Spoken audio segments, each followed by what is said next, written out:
Assalamualaikum warahmatullahi wabarakatuh. Bismillah, alhamdulillah, wassalatu wassalamu ala rasulillah wa ala alihi wa sahbihi wa mawalah amma ba'd. Saudara-saudara yang saya cintai, sengaja saya tidak seperti moderator ada penyebutan direktur, sebab kalau begitu berarti ini forum resmi dari Matholiul Falah. Lah kalau forumnya resmi dari Matholiul Falah, saya nggak boleh pakai sarung dan baju pendek begitu. Itu kode etik yang tidak tertulis tapi memang itu yang ada begitu ya. Jadi kita mencoba proporsional. Selalu saya bilang di mana-mana usul fikih itu melatih kita berpikir dan bersikap proporsional ya. Iya, apalagi judulnya Gong Jinagong itu dalam kamus perguruan Islam Matholiul Falah nggak ada itu, nggak ada. Tapi nggak masalah karena memang ini bukan forum resmi Matholiul Falah. Sultan mah bebas kan begitu. Baik saudara-saudara yang berbahagia, tanpa terkecuali saya nggak bisa nyebut namanya satu persatu, bukan apa-apa, ya semata-mata karena I'm growing older begitu. Bukan kok forever young, I want to be forever young, bukan itu, tapi sudah but I feel I'm growing older gitu kan. Sudah semakin tua gitu, jadi lupa nama ya kalau enggak ketemu setiap hari. Seperti Cakim itu kan, ya enggak lapal gitu. Ini saja sang drum mayor aja lupa-lupa ingat gitu. Namanya itu suka lupa-lupa ingat. Baik, saya mohon maaf terlambat, bukan apa-apa itu tadi gara-gara sudah semakin tua. Saya perlu istirahat. Alhamdulillah saya punya mental supir. Mental supir itu asalkan tidur berkualitas 10 menit sudah bisa. Itu kelebihan saya yang perlu kalian contoh gitu ya. Jadi mental supir gitu ya. Mental supir. Tadi saya dari kajen, terus saya ingat saya sudah memberati panitia menyediakan slide, belum sempat bikin slide. Saya buka laptop, umiknya anak-anak ngomel. Semakin lama semakin banyak ngomelnya istri saya itu. Tapi ternyata itu semakin pertanda rasa sayang. Saya juga heran, padahal saya ini ya begini-begini aja kok. Disayangi istri sebegitu besarnya begitu. Iya, kayak kirain datang langsung tidur terus nanti berangkat lagi nanti malam derek ke Gus Baha gitu kan, dan siap jadi rukinnya kan gitu. Di antara rukinisasinya Gus Baha kepada saya yang pasti sudah viral itu apa coba? Min akbaril kabair antal tamisa min ikhwanikat dunya wahum yaltamisuna minkal akhirah. Di antara dosa besar yang paling besar, min akbaril kabair antal tamisa ay antat tuluba min ikhwanikat dunya wahum yaltamisuna minkal akhirah. Contohnya itu begini kata Gus Baha. Jadi ada seorang ibu janda memandang Mas Nadhif seneng, itu pahala karena memandang kiai. Tapi sebaliknya kiainya memandang janda jatuh cinta, neraka. Jadi yang masuk surga duluan jandanya, kiainya belakangan. Min akbaril kabair antal tamisa min ikhwanikat dunya wahum yaltamisuna minkal akhir. Baik, ya tadi saya sudah berusaha ngebut ya, Fast and Furious tadi itu. Jalanan sini aja sudah sampai speedometer 100 tadi. Ya jangan ditiru adegan itu, tidak senonoh itu. semata-mata karena saya nggak ingin banyak terlambat dari saudara-saudara. Saya menyambut baik betapapun Anda memang benar-benar ahlus sunnah. Sekarang ini di media sosial kan mereka yang sebetulnya tidak paham sunnah memproklamasikan diri, mendeklarasikan sebagai ahlus sunnah. Tapi alhamdulillah kelihatan banget dari diksi yang mereka bangun. Kami ini paling nyunnah. Kami ini paling nyunnah. Nggak taunya nyunnah yang dimaksud mereka itu hanya sunnah yang zahiriyah.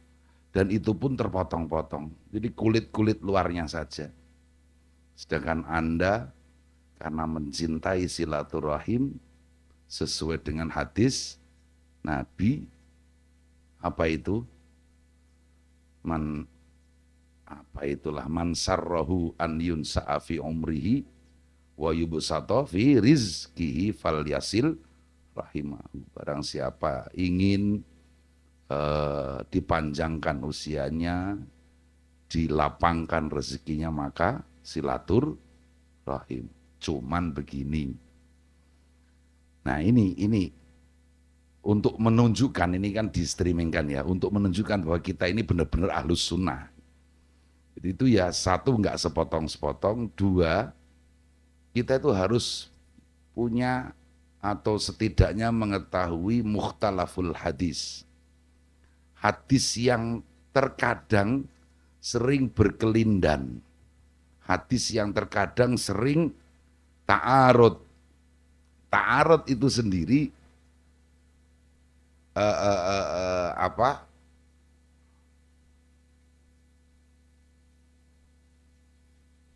menurut teks-teks kitab-kitab Turos, kitab-kitab kuning, itu dibahasakan idza taro'a, jika terlihat. Jika terlihat ada satu hadis berbeda atau berselisih dengan hadis yang lain. Jadi jika terlihat finadhoril mujtahidin. Coba bayangkan, terlihatnya saja harus finadhoril mujtahidin. Lah kita yang ya tahu dirilah, tidak akan berani ngaku-ngaku sudah jadi mujtahid. Itu saja harus lebih dari sekedar taro'a. Mungkin idza tukhuyyila, jika diimajinasikan begitu kan. Tidak hanya jika kelihatan. Artinya apa? Kalau Al-Qur'an itu jelas menegaskan lau kana min indi ghairillahi lawajadu fihi ikhtilafan katsira. Kalau seandainya Al-Qur'an itu bukan dari Allah, maka saling kontradiksi antara satu ayat dengan ayat yang lain. Nah, demikian juga hadis.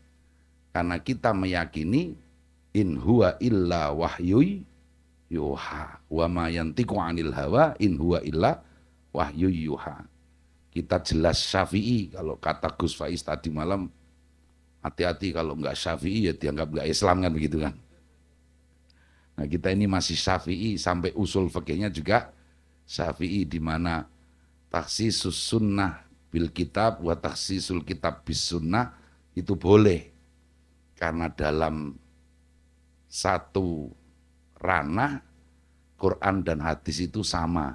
Dalilnya in huwa illa wahyu yuha. Nah, kalau kita menemukan bahwa di dalam Al-Quran disebutkan jika hadis itu jika Al-Quran itu bukan dari Allah, maka akan terjadi kontradiksi. Maka demikian juga dengan hadis. Nah, tadi kita membaca hadis tentang silaturahim, tapi juga harus membaca hadis yang lain, laisal wasilu bil mukafi. bukan dianggap orang yang sudah menyambung tali silaturahim kalau sekedar hanya mengimbangi. Logikanya, namanya menyambung tali persaudaraan itu ketika sudah putus. Kalau sudah masih seperti Anda-Anda ini kan insya Allah belum putus toh. Makanya jangan disambung, nanti bulet. Paham ya? Jadi ini salah kaprah. Apa silaturahim? Saya lihat apa trailer apa iklan-iklan kalian di medsos itu silaturahim, silaturahim. Apa sudah pecah ya kalian ini? Laisal wasilu bil mukafe. Kita ini memang kecenderungan, itu sekaligus kritikan kepada kita. Cenderungnya kita itu mau dolan, mau nginep di rumah orang lain itu kan yang memang temen, yang memang bestie. Ya. Bu Yao misalnya dulu yang mungkin pernah saingan, entah saingan mendapatkan istri, itu. Nah sekarang ini disambung silaturahimnya, iya. Nah itu, nah ini menunjukkan kita ini tidak gegabah dalam memahami hadis. Baik itu sekedar pembukaan ya supaya cair suasana. Berhubung tadi itu bikin slide juga hanya 5 menit ya, baiklah daripada tidak ada sama sekali. Bismillahirrahmanirrahim. Jadi pemilihan tema kali ini menurut saya sudah luar biasa. Mengakar dalam tradisi, kalau yang tertulis bertumbuh ya. Saya menyingkatnya tumbuh dalam harmoni.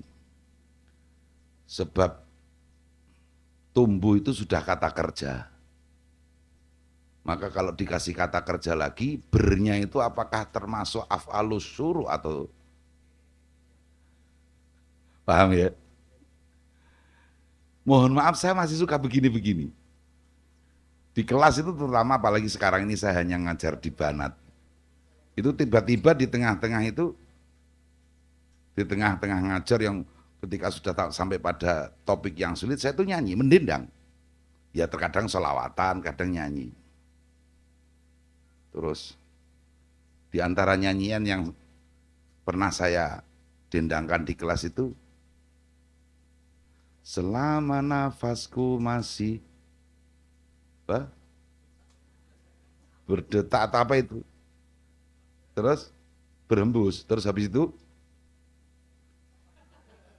terus ada kata-kata selalu kusebut indah namamu gitu. Ya itu kan ada, pokoknya ada kata-kata kusebut indah namamu. Saya tanya anak-anak, coba analisa syair itu sepenggal terjejak, kusebut indah namamu, dianalisa secara nahwu.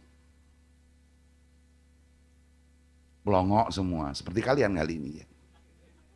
Saya bilang, itu kan idhofatus sifah halal mausuf. Semestinya kusebut namamu yang indah, tapi menjadi kusebut indah namamu. Ada anak yang protes, wong lagu saja kok dinahwoni toba. Nah ini salah satu cara. Meskipun sudah semakin tua seperti ini, kita harus mengingat-ingat itu nahwu biar menjadi malaka. Emangnya kalau sudah menjadi dai internasional seperti saya ini, terus hilang los dari nahwu ya ndak bisa. Harus selalu ingat. Nah begitu ya nggih. Nah, bon. Nah, jadi saya bertumbuh itu bernya menjadi af'alus syuru atau gimana nggak tahu gitu ya. Seperti akhoda, ya syaro'a itu loh. Ya kan? Itu namanya af'alus syuru. Entah masih ingat atau enggak saya kalian. Eh, yang pertama ada hadis marfu marwiya marfu'an an Ibnu Mas'ud. Ma ra'ahul muslimuna hasanan fahuwa indallahi hasan. Memang ini hadis marfu. Tapi ingat rawinya aja Abdullah bin Mas'ud. Masya Allah. Nabi itu sampai ngendikan seperti ini. Barang siapa ingin membaca Al-Quran seperti ketika pertama kali diturunkan oleh Jibril kepada saya, maka bergurulah kepada Abdullah bin Mas'ud. Itu keren itu Abdullah bin Mas'ud. Nah, Abdullah bin Mas'ud meskipun memang itu marfu, beliau tidak mendengar sendiri dari Rasulullah, tetapi ada narasi itu, ma ra'ahul muslimuna hasanan fahuwa indallahi hasan. Apa yang dilihat oleh kaum muslimin sesuatu yang baik, maka itu menjadi baik. Kita tentu saja sedang berbicara tentang tradisi. Terutama kalau saya boleh mempersempit pembicaraan, tradisi kematoliahan. Saya ingin sedikit cerita atau mungkin sudah pernah saya ceritakan kepada Anda dulu ketika di kelas-kelas. Saya lupa karena sudah terlalu banyak cerita. Guru-guru Anda yang pergi ke luar negeri itu kan semuanya pada tolabul ilmi. Kalau saya kan tolabul cerita gitu kan. Makanya saya paling pinter bercerita karena memang tolabul cerita. Belum sampai pada tolabul ilmi. Jadi saya ingin cerita suatu saat tahun 97 atau 98 lupa. Guru kita semua Mbah Sahal berkenan rawuh ke Kairo. Supaya Anda tahu, dari Kairo itu sudah dekat dengan Tanah Suci. Tentu saja layaknya kan setelah dari Kairo umroh atau sekarang umroh ke Kairo kan begitu. Tapi Mbah Sahal entah kenapa lupa mengurus visa umroh. Tapi sudah sampai ke Mesir. Nah, bisakah umroh dari Mesir? Secara aturan nggak bisa. Karena harus punya izin tinggal 6 bulan sebelum dan 6 bulan setelah. Berarti 1 tahun. Berarti harusnya Mbah Sahal mukimin Kairo. Itu syaratnya begitu untuk bisa mengajukan visa umroh dari Kairo ke Tanah Suci. Mbah Sahal bertanya kepada kami menjawab, ya mestinya nggak bisa Yai. Mestinya nggak bisa. Tiba-tiba beliau dengan nada serius, ojo mbok tutuk ngomongamu. Nek ora iso ya ora iso. Ojo kok muni, mestinya nggak bisa. Kan berarti itu ada kelanjutannya. Kecuali jika. Dan kecuali jika ini pasti khuruj an muqtada ma huwa wajibun, ma huwa maklumun. Paham ya? Nah itu Mbah Sahal. Enggak kerso begitu itu. Ya sudah, karena nasib saya, udah kita pulang ke Jakarta, nanti kapan-kapan ada rezeki umroh sendiri. Kan dalam bahasa kita mboheman ya, sudah nyampe Kairo, tinggal berapa jam saja sudah nyampe Tanah Suci. Jadi begitu. Nah, saya lanjutkan beberapa minggu atau beberapa bulan setelah itu, ada seorang kiai dari tanah air ke Kairo. Peristiwanya sama-sama enggak mengurus visa dari Jakarta. Maka bertanya kepada kami, bisakah kita ngurus visa dari sini? Bisa Kiai, tapi tiba-tiba bayar piro. Oke? Wong barang iku peraturan manusa wae kok. Kan ora ono syarat umroh al-husul ala taksyirah kan gak ono. Gak usah nambah-nambahi syarat Wis pira kono diatur. Kalau tadi Mbah Sahal beberapa minggu sebelumnya Mbah Sahal juga berkomentar, iku pancen aturane menuso. Tapi kalau kemudian kita yang manusia ini tidak mengindahkannya, terus siapa yang mengindahkannya? Paham ya? Bukan bermaksud membandingkan dua kiai. Karena saya termasuk ikut mazhab musawwibah. Man ijtahada fa akhta'a falahu ajrun wa asaba falahu ajrun. Antara Mbah Sahal dan sang kiai tadi sama-sama ijtihad. Jadi nggak ada yang salah. Ya kalaupun toh dianggap salah, maka taruhlah Mbah Sahal 2 pahala, kiai itu 1 pahala, begitu loh. Paham ya? Tapi ini loh, apa tradisi atau kultur atau musallamat, sesuatu yang taken for granted, yang tidak bisa dibantah, yang itu merupakan ajaran para masyayikh kita di Kajen. Disiplin, taat asas, disiplin, taat asas. Taat asas itu artinya tidak ada yang diizinkan untuk berada di atas hukum apapun, meskipun itu hukum manusia. Ini menurut saya keren banget. Tradisi Kajen atau mungkin tradisi kematoliahan, itu saja, saya nggak mau yang lain lah ya. Nanti dikirain saya, ya karena saya yang saya tanya tahu kan matolek aja gitu ya. Ini tradisi kematoliahan yang menurut saya luar biasa. Salah satu tradisi. Tidak ada yang boleh berdiri di atas supremasi hukum. Apalagi belakangan itu ada narasi sarkas. Hukum perundang-undangan itu kalau dirasa-rasa belakangan ini adalah hasil perselingkuhan antara norma dan kepentingan. Sarkas banget itu. Hukum perundang-undangan adalah hasil perselingkuhan antara norma dan kepentingan. Dengan kata lain, norma apapun itu baik.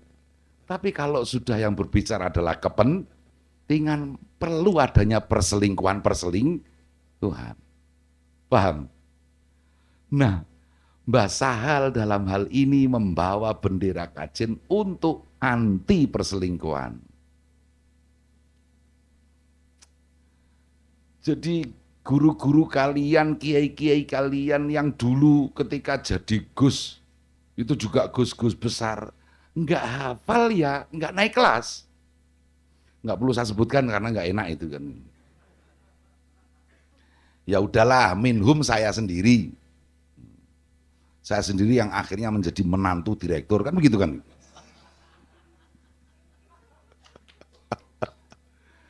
Itu saja, itu lihat, unik sekali. Hafalan itu ya memang benar syarat mutlak kenaikan. Putranya siapapun ya, enggak bisa tahu sama tahu. Lolos itu, ya kecuali kalau main belakang, tapi bukan kebijakan lembaga. Itu kan kalau main belakang tahu sama tahu dengan penyemaknya oknum kan itu. Iya. Kalau saudara tanya ada enggak? Ya, dengan asas posibilitas ya semuanya mungkin kan begitu. Paham ya? Tapi itu bukan kebijakan lembaga dan itu selalu kita berusaha menjaganya. Ini taat asas ini. Apalagi sekarang secara fisik dan secara kuantitatif, secara fisik dan kuantitatif, Mathalul Falah itu semakin besar. Dan besarnya ketika di tangan kami-kami yang muda. Keren banget kok kami itu. Keren. Di tangan kami yang muda-muda tiba-tiba lantai 5 selesai. Satu-satunya madrasah di Pati, kalau nggak ada salah di Jawa Tengah yang punya lift. Punya Mathalul Falah. Keren banget. Tapi kalau ini tidak dipahami sebagai sarkas, yo lucu sekali. Kebesaran saat ini itu semuanya adalah hasil dari para sesepuh. Kita ini yang hanya kebagian tampilannya saja. Kita ini yang kebagian nama baiknya saja. Begitu. Jadi keren. Tiba-tiba lantai 5, terus sekarang Banin 2. Udah hampir selesai. Keren kan itu? Keren. Kok enggak dulu zamannya Mbah Nafek atau Mbah Sahal sekalian? Kok berhasilnya sekarang? Nah, itu karena hasil tirakat, hasil ajaran-ajaran para sesepuh kita. Kita yang hari ini menikmati senikmat-nikmatnya. Jadi begitu. Nah, kebesaran Mathalul Falah itu, kalau saya boleh sedikit mentasbih ya, seperti kebesaran Nahdlatul Ulama. Kebesaran Nahdlatul Ulama karena merawat tradisi. Meskipun belakangan, apalagi Anda yang sudah lost bermedia sosial. Lost maksudnya bukan ya lost itu lah ya, bukan lost ST enggak, yang lost itu. Meskipun belakangan khususnya PBNU sedang jadi bulan-bulanan media sosial. Terutama mungkin terkait dengan masalah Wahabi lingkungan. Dan kebetulan tokohnya senior kita KMF juga.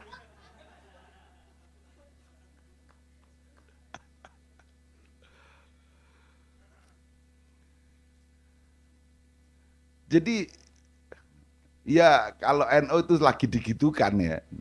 Tapi diakui atau tidak, NU itu besar.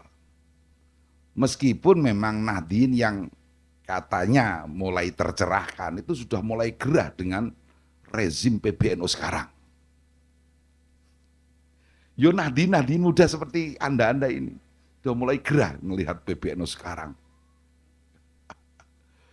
Padahal garis tradisi NU itu terkait dengan pejabat PBNU atau pejabat NU pada umumnya.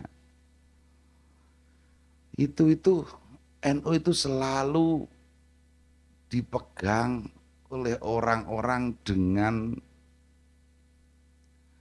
keistimewaan yang berbeda yang alhamdulillah selalu tepat pada masanya. Ya tidak perlu kita absen ketika Kiai Fulan kondisinya seperti ini, Kiai Fulan kondisinya seperti itu, dan seterusnya. Dan itu fakta. Bahwa sekarang dengan media sosial, popularitas PBNU sudah semakin merosot ke bawah. Sementara dari teman-teman kami punya loh software untuk mengukur popularitas di media sosial. Saya nggak perlu sebutkan karena itu rahasia itu. Kan streaming ya. Jadi saya diukur popularitas PBNU itu semakin merosot. Tapi ya sudahlah. Saya sampai diskusi serius.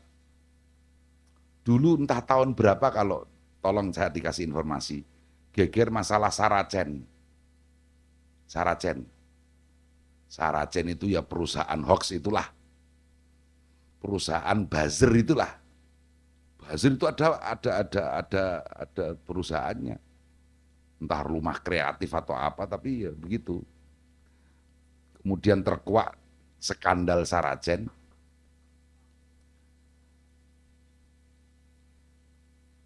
Waktu itu saya berdiskusi dengan salah seorang dzurriyyah Kiai Abdul Wahab Hasbullah. Karena saya kebetulan waktu itu masih di pimpinan pusat Ansor, bertugas upgrading akidah keaswajaan kepada cyber army kami. Itu juga punya cyber army, pasukan untuk di media sosial. Saya tanya, kira-kira dalam 5 tahun ke depan berapa persen langit Indonesia kalian kuasai? Mereka tersenyum kecut. Kalau hanya dengan pendanaan segini ya paling-paling 5 tahun tumpot-potan 15% baru kita kuasai. 15% langit.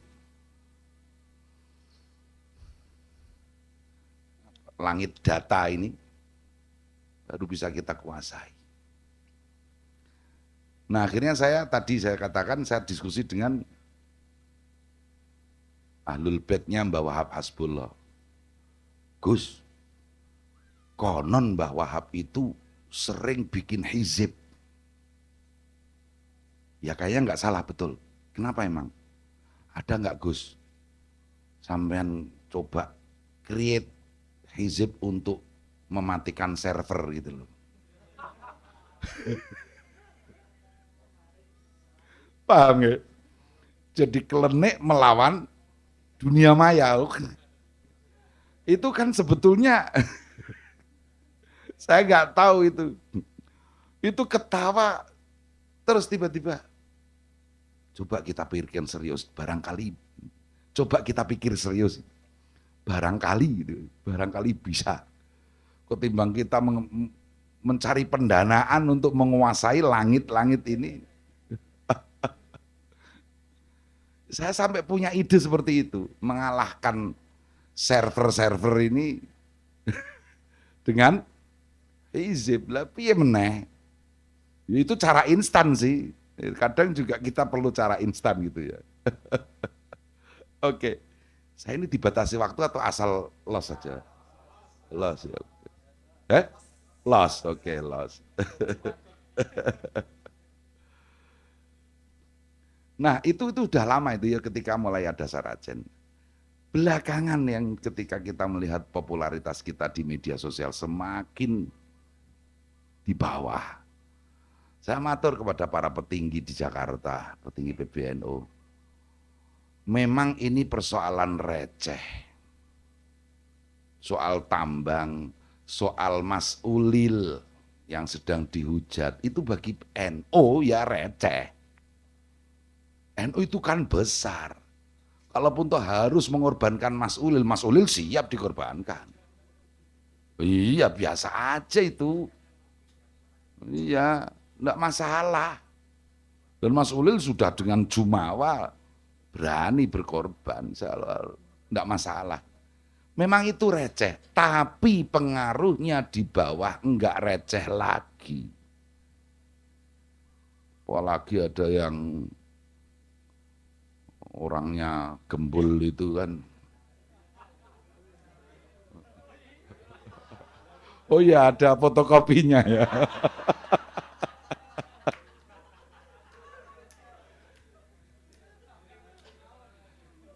Bahwa NU itu tidak boleh anti kritik.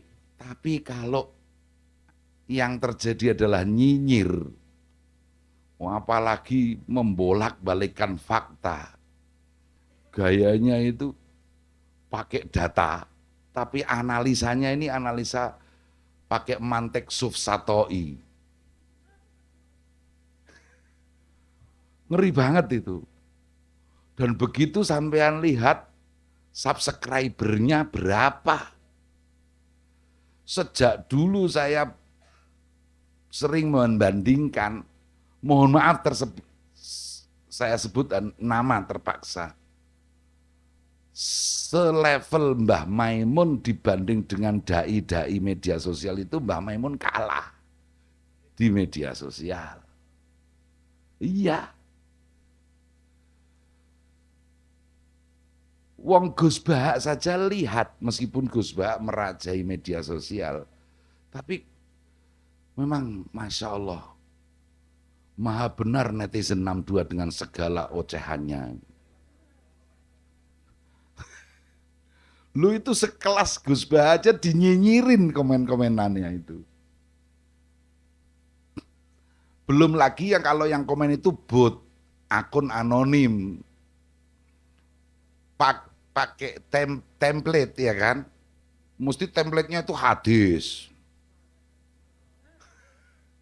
Iya, copy paste itu sudah tersedia itu. Saya matur sama tadi, meskipun itu persoalan receh bagi NU, tapi imbasnya tidak receh di bawah. Apa jawab para sesepuh? Itu gampang, kamu nggak perlu menghabiskan energi. Kalau ada duitnya nanti kita lawan, kalau nggak ada duitnya ya sudahlah. Paham? Ini saya ucapkan kepada Anda, saya katakan kepada Anda, dengan hanya satu maksud saja.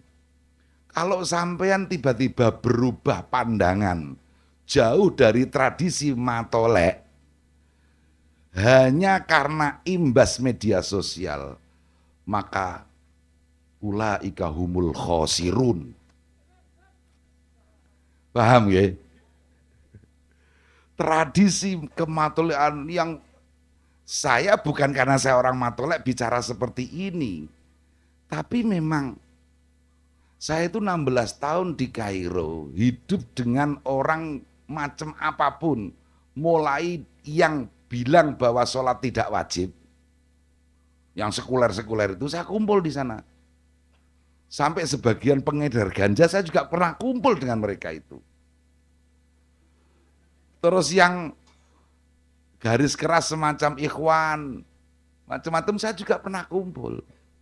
Macam-macam bentuk manusia saya pernah kumpul di sana itu. Dan yang membuat saya tetap seperti ini, ya minimal kan saya nggak sekuler kan. Minimal saya kan masih wiridan nasoihul ibad. Ya kan?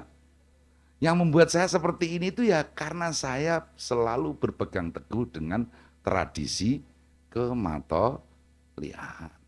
Ya nanti bisa kita diskusikan lah itu. Tradisi itu penting sekali. Saya pernah diutus PBNU ke sebuah tempat, tidak bisa saya sebutkan namanya karena ini live.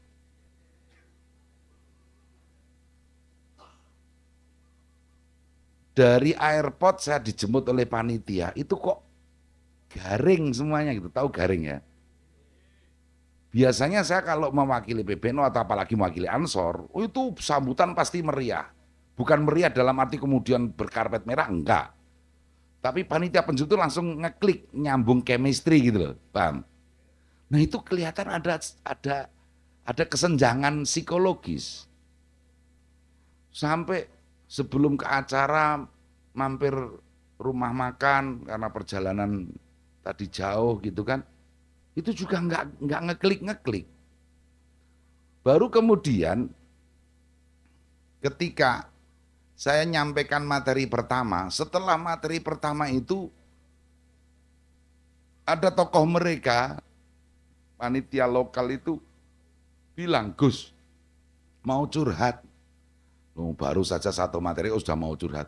Enggak, beneran mau curhat, ada apa? Kami itu berhari-hari bingung. Kok ada orang NO Jakarta Pusat ya NO Pusat gitu bilangnya, NO Pusat, kok bergelar LC? Loh emang kenapa? LC di kampung kami, di daerah kami itu identik dengan minhum. Paham sampean? Jadi LC itu ya tukang likok gitu loh. Paham ya bahasa ini? LC itu ya Masya Allah, takbir gitulah.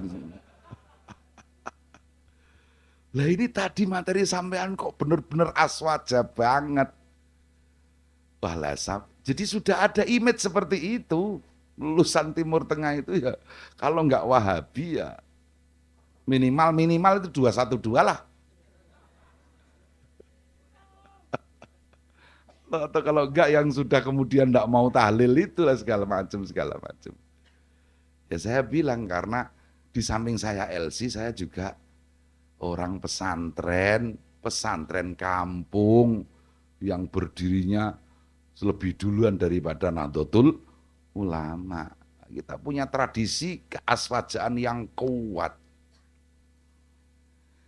Sehingga ketika aswaja di era-era ini sudah Gen Z ya, tidak lagi milenial ya kan. Ya kan? Kita ketika di era milenial saja kita sudah harus merancang strategi baru namanya aswaja gerakan. Bukan hanya aswaja keilmuan. Bedanya apa nanti tolong jangan ditanya karena itu ruwet itu. Ya sekedar cerita aja. Harus dibedakan antara aswaja keilmuan dengan aswaja gerakan. Setidaknya begini loh, kalau aswaja keilmuan itu biasa ikulah. Fikih 4 madhab, tauhid 2 madhab, thariqah 2 madhab. Ya itulah 422 formasi kita kan gitu kan.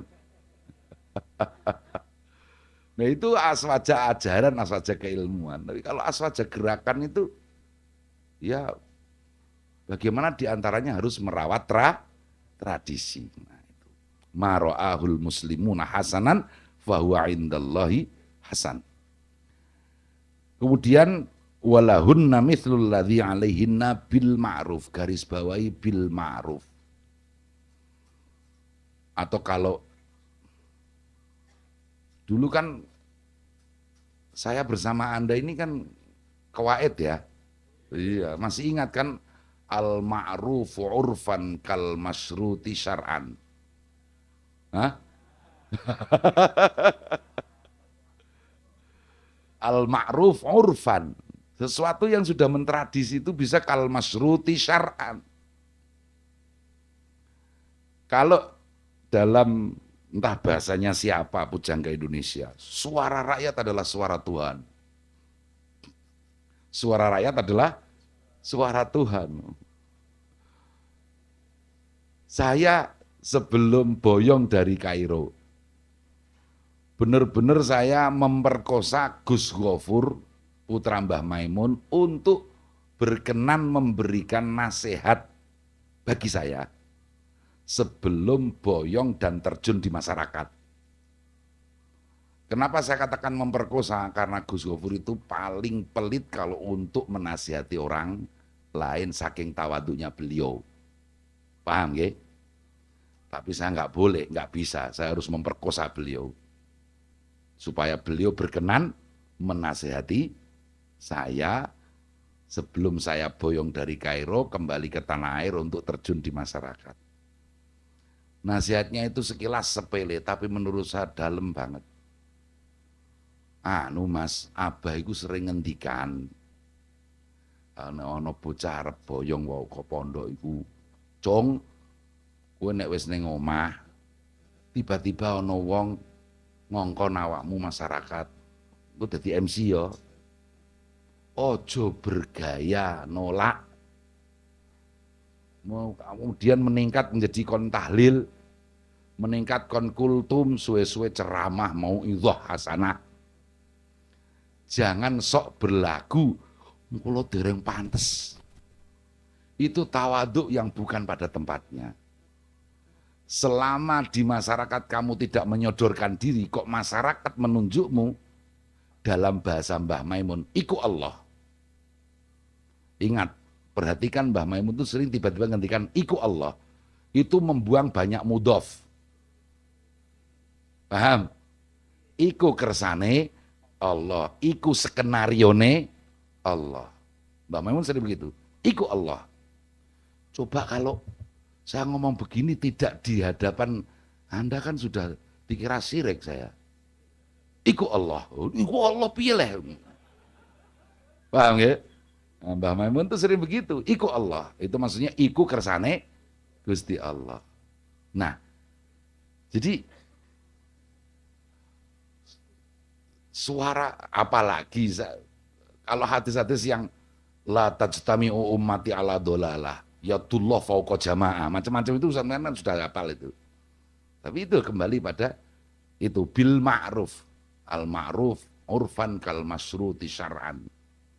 Keren sekali itu menurut saya. Nah, makanya kalau sudah menjadi tradisi jangan dirubah-rubah. Kalau saya pengajian umum di kampung-kampung itu saya suka melempar pertanyaan sederhana. Tahlil di kampung ini pertama kali tahun berapa? Pasti nggak ada yang bisa jawab. Sedekah bumi di kampung ini pertama kali tahun berapa? Pasti nggak ada yang bisa jawab. Itu bukti bahwa kakek jenengan dulu tahlil, kakeknya kakek jenengan juga tahlil, oke? Artinya sudah tradisi. Kata Habib Umar Al-Mutahhar, mohon maaf kalau ada yang masih rentan dengan habaib,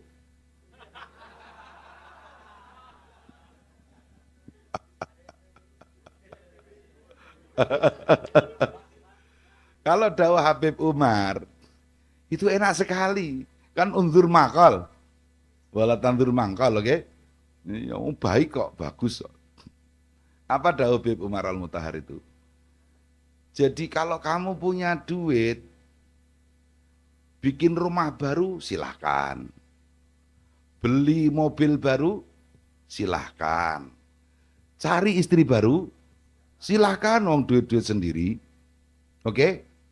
Tapi kalau urusan agama, jangan terpedaya oleh orang-orang baru. Paham? Enak banget. Lah iya wong mbahnya mbahmu, buyutnya buyutmu, sudah pernah tahlil. Kok sekarang baru ada orang bertanya-tanya, mempertanyakan mana dalilnya tahlil. Wah kan kita ini kan, kalau dalam bahasa Gus Bah, opo ora wedi kualat karo kakek nenek moyang kita. Apa dikiranya orang sekarang itu memang sok yes ya? Ya sok yes, tidak ada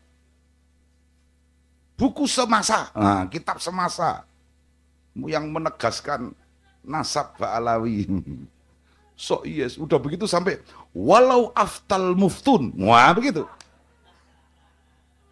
Itu kan sok yes. Iya. Leyong mbahnya mbah kita.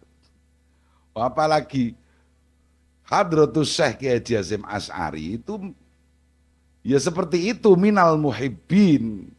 Ini anak kemarin sore bahwa praktek-praktek ndawir ini melebar-melebar ya. Itu kan praktek-praktek personal.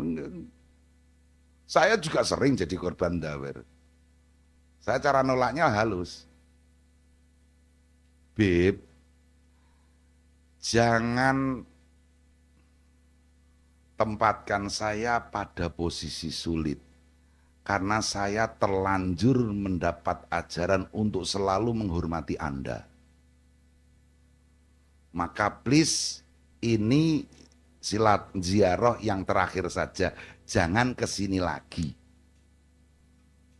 Karena saya membayangkan ziarah berikutnya saya nggak bisa ngaturi sampean apa-apa. Paham nggak? Saya pakainya sikap seperti itu. Saya terlanjur dapat ajaran untuk menghormati Anda dan yang semarga Anda dan yang fam Anda, dan saya tetap hormat. Nah, kalau Anda meminta sesuatu yang saya belum mampu, saya merasa berdosa, maka tolong jangan tempatkan saya pada posisi yang sulit. Kecuali kalau kunjungan berikutnya sekedar hanya ngopi, saya punya banyak kopi. Gitu saja, enggak masalah. Ya kalau lagi punya duit sih ya, lagi punya duit beral kan begitu toh. Kalau lagi nggak punya duit ya sudah lah. Qaulun ma'ruf khairum min sadaqati yatba'uha ada kan begitulah itu loh kan Quran itu kan ya kan. Ya, qaul ma'ruf aja lah. Gitu. Oke, lanjut. Apalagi minal qawaid al-kulliyah al-khamsah qaidah al-adah muhakkamah. Maruya laulal wi'am lahalakal anam. Ini harmonisasi. Ya kan? Itu hadisnya belum ketemu tadi saya sanadnya. Tapi adalah itu. Mungkin al-hadis al-masyhura ala al-sinatin nas gitu sajalah. Ya. Laulal wi'am lahalakal anam. Qalatil Arab yadun wahidah la tusaffik. Tangan satu tidak bisa bertepuk. Berikutnya mencermati kahanan. Saya kira tadi sudah banyak yang saya sampaikan. Ya udahlah itu sudah dibaca.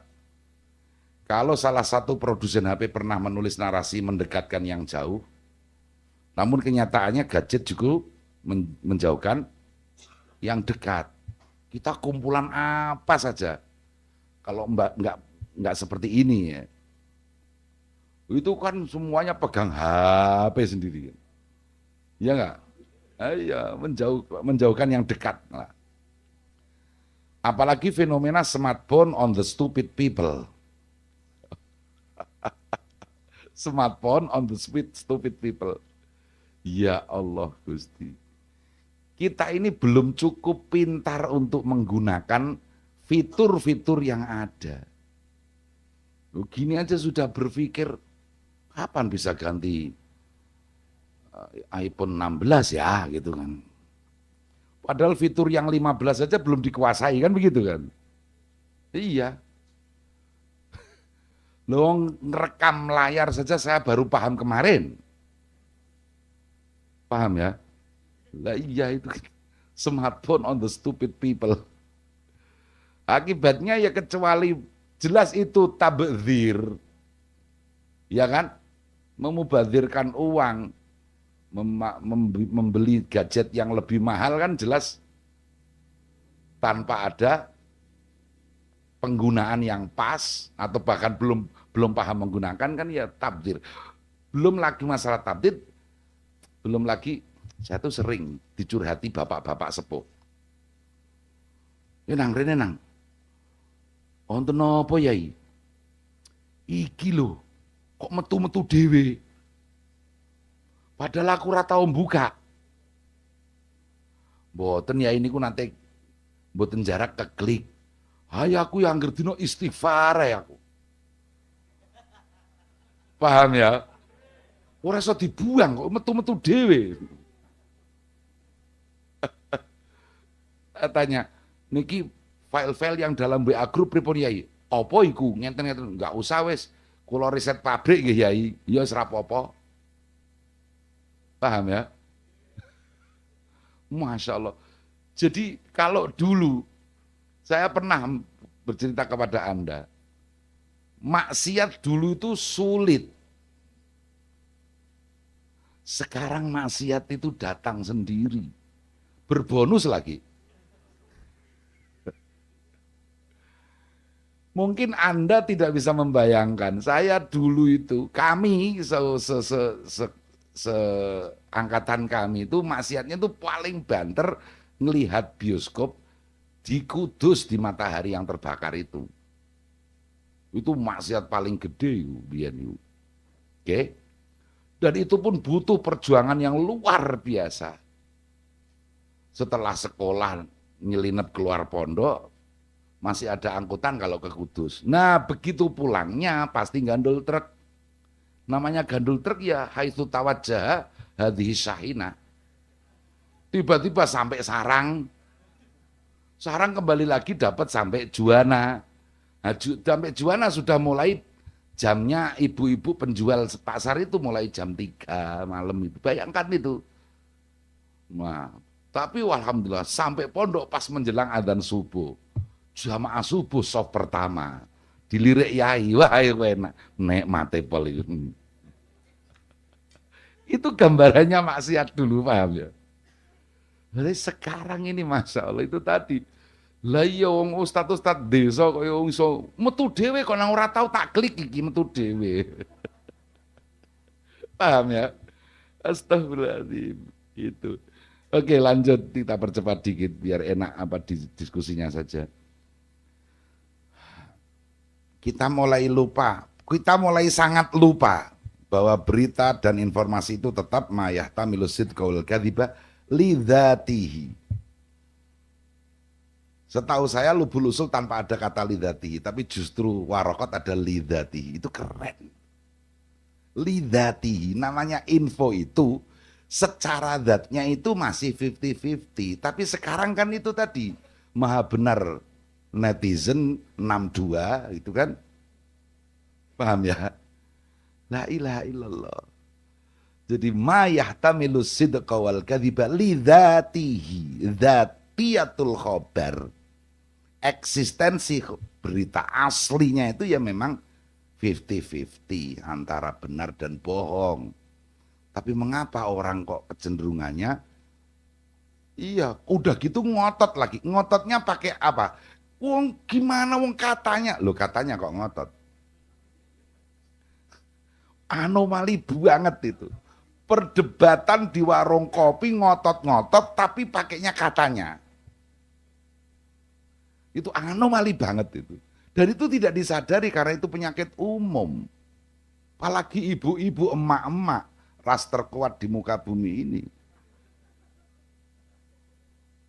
Wes to yu aja melu vaksinasi, wong ono disuntik langsung mati ning kono kok. Jarene lah iki lek ono jarene lagi. Jarene. Wong info yang bisa dipercaya itu kan klasifikasinya harus A1. Ini K3. Kandane kancane kancaku. Betapa jauhnya antara A1 sampai K3, paham sampean ya? Nah, itu tapi orang semakin lupa, semakin sangat lupa dengan itu. Apalagi kalau sampai kepada ajaran tasawuf. Ulama semacam Imam Ghazali menyatakan, bahkan hingga kamu melihat dengan mata kepalamu sendiri, temanmu berbuat tidak senonoh, maka carilah 70 alasan. Kamu bikin sendiri, sampai di matamu kaca temanmu ini tidak bersalah. Ini husnudzon tingkat dewa, saudara-saudara. Contoh yang paling sering saya pakai begini, misalnya ini saya ke sana kan malam-malam hujan deras, oke? Tiba-tiba salah satu dari sampean pakai sepeda motor mogok, saya pakai mobil, oke? Saya ya berhenti, terus saya buka kaca, mogok nang, nggih bah, ya wes aku tak dhisik ya. Jujur li, muangkel tara kowe. Oh gak ditawar-tawani. Ayo bareng tapi ye. Hanya sekedar begitu. Saya berbuat salah kan begitu itu kan. Iya jujur. Tapi kalau pakai ilmunya Imam Ghazali, harusnya Anda itu begini. Oh jangan-jangan lagi dipanggil ibunya. Maka cepet-cepet gak sempat nawari tumpangan.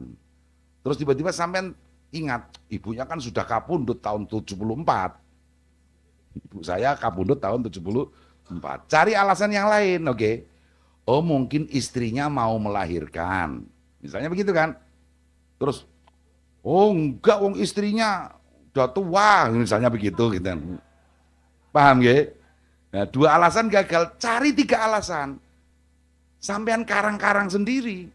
Sampai 70 alasan hingga di mata Anda saya itu tidak berbuat salah. Coba netizen suruh gitu. Nggak bisa, paham ya? Nah ini kita ini yang punya tradisi seperti itu. Tradisi husnudzon. 70 kali bro. Tidak hanya sekali, dua kali alasan. Carikan alasan supaya orang lain yang di mata kita berbuat kesalahan itu tetap tidak terlihat salah di mata kita. Ya emang berat kalau nggak gitu ya. Ya kita kan ini kan orang-orang spesial kita ini. Namanya orang spesial yang memang berat lah. Oke. Apalagi kehadiran AI semakin merunyamkan kahanan. Orang mulai memilih dan meramu prinsipnya sendiri-sendiri seperti tidak ada lagi yang taken for granted, musalamat, semuanya dijadikan relatif, absurd, ngambang. Wah itu ya depend on gitu kan, depend on. Padahal selalu ada yang absolut kan, selalu ada yang absolut. Iya, selalu ada sawabit. Jangan semuanya dianggap mutaghayyirat. Al-alamu mutaghayyirun gitu. Oh, pakainya cuman itu saja. Ya, benar apa? Minhu ayatum muhkamat. Hunna ummul kitab wa ukharu mutasyabihat. Kan begitu. Oke, selanjutnya upaya untuk kembali. Krisis kepemimpinan harismatik meniscayakan kita menempuh alternatif kepemimpinan otoritatif yang kolektif kolegial. Maksudnya apa sih? Mbah Sahal, Mbah Maimun sudah nyaris tidak ada. Maksudnya orang-orang seperti Mbah Sahal yang kepemimpinannya harismatik, Mbah Maimun yang harismatik. Sudah semakin krisis. Nah maka hanya bisa diwakili dengan kepemimpinan otoritatif yang punya kemampuan-kemampuan yang otoritatif. Ya taruhlah dalam hal tafsir sudah Gus Baha, dalam hal dakwah anak muda Gus Ikdam, kan begitu kan? Ya kan? Dalam hal dakwah kepesantrenan Gus Kausar lah, begitu sekedarannya, sekedar contoh. Tapi otoritatif di bidangnya masing-masing dan ini harus kolektif kolegial. Diciptakan harmoni itu. Jangan mimpi menunggu orang-orang seperti Mbah Sahal lagi hadir di tengah kita. Sudah krisis kita ini. Paham ya? Nah, makanya yus sopo sing go Gus Bah yang lain. Gus Gofur lain itu akademisi Islam itu kan. Tapi otoritatif di bidangnya masing-masing. Nek sing perkara selapanan desa aku kan gitu. Itu. Ya. Emangnya saya itu bukan apa-apa. Saya haji terakhir itu menjadi pembimbing ibadah, tapi yang pusat. PPIH pusat itu. Sama kiai-kiai di Bimbat itu digojlok. Ini kiai besar ini. Ya memang tubuh saya besar Pak. Saya itu siapa sih? Saya itu cuman kiai selapanan.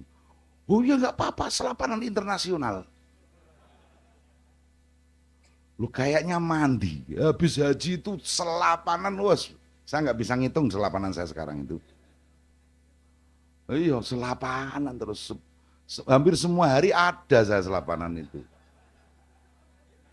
Mulai apalagi malam Kemis itu 5 kan, yang namanya selapan 5 kan, itu udah full, tak pameri sampean.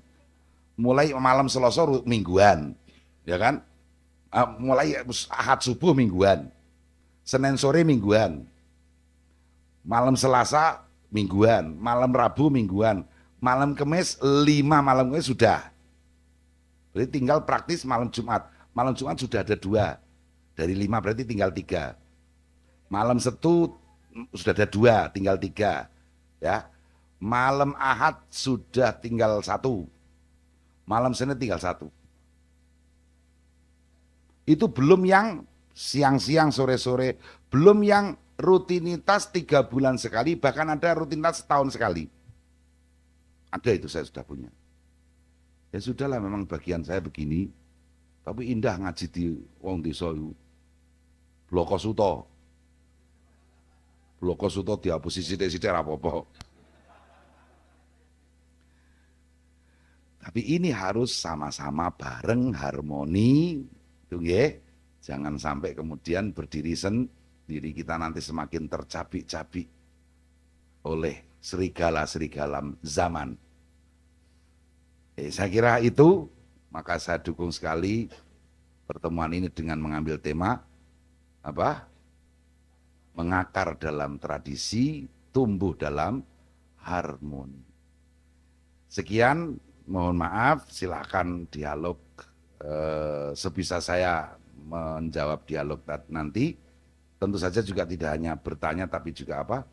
Boleh berkomentar atau mungkin tidak setuju apa yang saya sampaikan. Saya tutup dulu. Wallahul muwaffiq ila aqwamit thoriq. Wassalamualaikum warahmatullahi wabarakatuh.